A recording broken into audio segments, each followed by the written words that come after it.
안녕하세요. 시니어 세상의 강 대표입니다. 오늘 소식 상당히 중요한 내용이 될 것 같습니다. 노인이 폭발적으로 늘어감에 따라서 요양원이나 요양병원을 이용해야 하는 분들이 함께 늘어만 가는데요. 요양원의 경우는 장기요양보험 제도 자체가 수급자와 가족들 입장에서는 상당히 잘 되어 있어서요. 큰 부담 없이 어르신이 요양원에 입소를 하고 24시간 케어를 받고 계시죠. 하지만 요양병원의 경우는 얘기가 다릅니다. 일반 병원과 다르게 요양병원은 짧게는 수개월에서 길게는 수년을 입원 생활을 하는 경우가 많은데요. 다른 어떤 비용보다도 부담되는 비용이 바로 간병비입니다. 건강보험 제도나 장기요양보험 제도와 같은 국가적 지원이 전혀 없는 완벽한 비급여가 바로 간병비죠. 그래서 요즘은 간병파산, 간병지옥이라는 용어가 생길 정도로 간병비 때문에 한 가정이 파탄에 이르는 경우도 상당히 많습니다. 사실 이 간병이라는 것은 어떤 누구라도 나한테는 혹은 우리 집에는 일어나지 않을 일이야 라고 장담할 수가 없겠죠. 그런데 앞으로는 이런 간병비 부담이 대폭 줄어들 수 있는 길이 열릴 것으로 보입니다.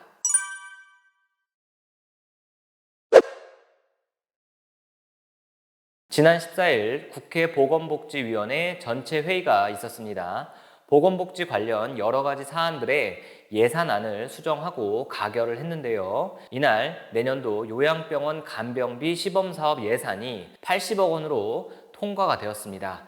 이제 국회 예산심사위 최종 관문인 예산안 조정소위원회만 통과하면 내년 7월 1일부터는 시범사업이 추진되는 것입니다. 사실 요양병원 간병비 급여화 사업은 윤석열 정부의 초기 국정과제 중 하나였고요.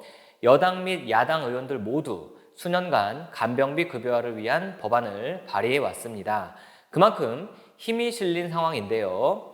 물론 건강보험공단은 재원 조달 방안이 마련되어야 하고 사회적 합의 등이 필요한 사안이라면서 동의하지 않는 모양새인데요. 현재도 재정 고갈에 어려움을 겪고 있는데 간병비까지 급여화가 진행이 되면 대책이 필요하긴 할 겁니다. 자, 어찌됐든 이번 복지위 전체 회의에서 80억이라는 예산을 배정받고 통과가 되었으니까 이 간병비 급여화의 첫 단계는 8분 응선은 넘었다고 봐야겠죠. 그런데 이렇게 요양병원 간병비를 급여화하기 위해서는 꼭 선행되어야 하고 대책이 마련되어야 하는 것들이 있습니다. 바로 요양급여 규정에 간병이라는 용어를 명시해야 하는 겁니다. 현행 건강보험법 제41조 제1항을 보면 가입자와 피부양자의 질병, 부상, 출산 등에 대해서 다음 각 호에 요양급여를 실시한다. 진찰, 검사, 약제, 처치, 수술, 입원, 기타 등등 우리가 건강보험 적용을 받는 항목들이죠. 하지만 이 중에 간병이라는 용어는 보이지 않습니다. 바로 이 요양급여 규정에다가 간병이라는 용어를 추가하는 법 개정이 이루어져야만 간병비 급여화 시행이 가능한 것입니다. 두 번째는 바로 재원의 마련인데요. 건보공단 측의 설명에 따르면 간병비 급여화에 들어가는 재원은 2018년도 기준으로 연간 6조 6천억 원으로 추산이 된다고 합니다.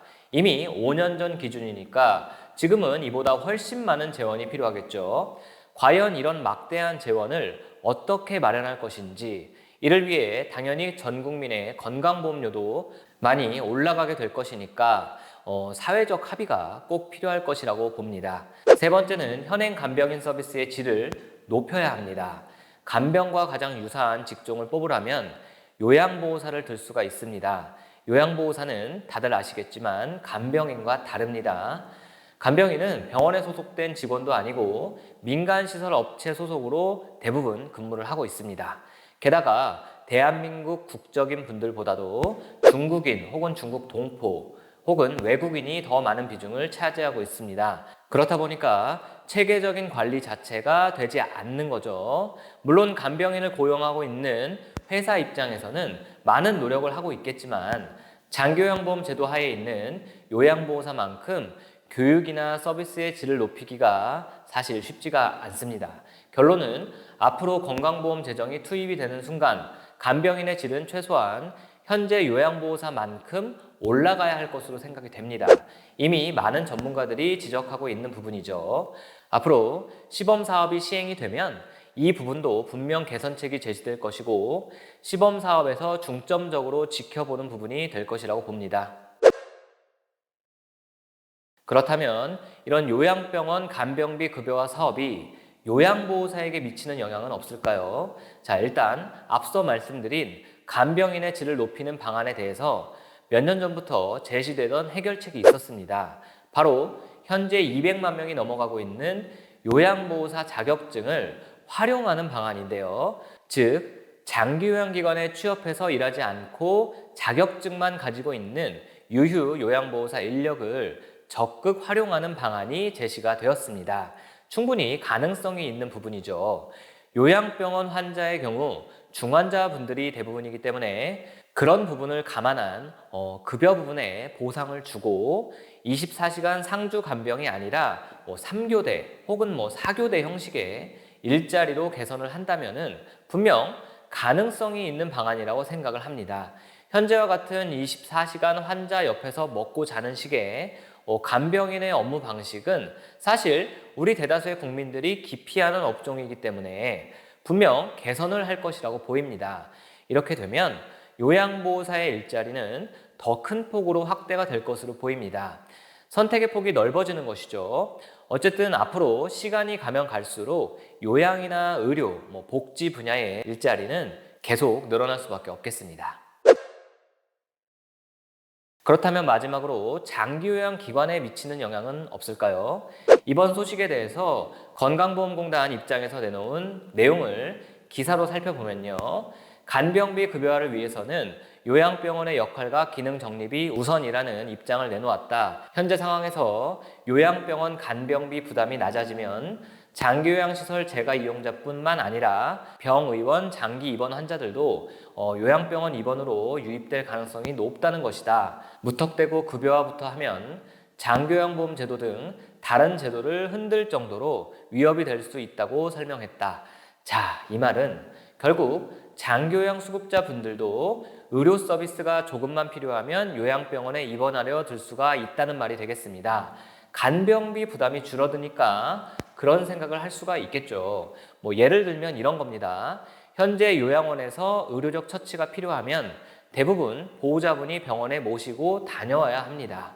촉탁의는 한 달에 2번 요양원에 방문하기 때문에 바로바로 의사의 진료를 보는 것이 어려운 것이 사실이죠. 자, 그런데 요양병원 간병비 급여화가 시행되면 이런 분들이 요양병원 입원을 쉽게 고려해 볼 수가 있겠죠. 분명 의료보다는 요양 서비스가 더 필요한 분인데도 충분히 보호자 입장에서 그럴 수가 있습니다. 그리고 장기요양 재가 서비스를 받는 어르신들도 그럴 가능성이 있습니다.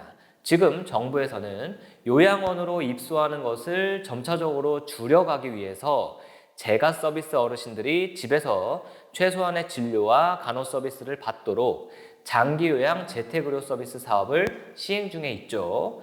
얼마 전에 제가 소개해드렸죠. 그런데 대책 없이 무턱대고 급여화를 진행하면 집에서 충분히 생활할 수 있는 분들도 쉽게 요양병원으로 입원할 수 있게 된다는 그런 이야기입니다. 그럼 정부의 취지와도 맞지 않는 것이죠.